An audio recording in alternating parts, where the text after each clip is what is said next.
साथीहरू तपाईहरु मलेसियामा हुनुहुन्छ भने एकदम केयरफुल भएर हिँड्नु होला।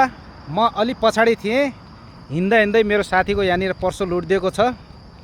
तपाई पर्सो लुट्यो हैन? पर्सो लुटिन्छ नि, मेरो अहिले भर्खरै हो, हेर्दै हेर्दै पर्सो लुटियो। पैसा दुईजना सँगै हुँदाखेरि सँगै साथमा हिँड्नुभयो भने, दुईजना चारजना सँगै साथमा हिँड्नुभयो भने राम्रो। एक्लै चाहिँ सबै नहिँड्नु होला। अनि जताबाट गाडी आउँछ त्यसको अपोजिट साइडमा हिँड्नु होला। गाडी चाहिँ जाने साइडमा चाहिँ हिँड्नु होला।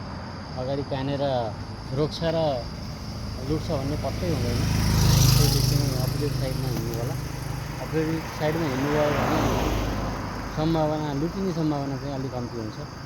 त्यही भन्न चाहन्छु म साथीहरूलाई। हामी चाहिँ त्यो बाटो हिँड्दै थियौँ, किनभने गाडी जाने साइडबाट नहिँड्नु होला। त्यतापट्टि भएपछि मान्छेले अलिक परसम्म दोपेर चाहिँ लुटिदिने गर्छ, त्यतापट्टि लुटेको।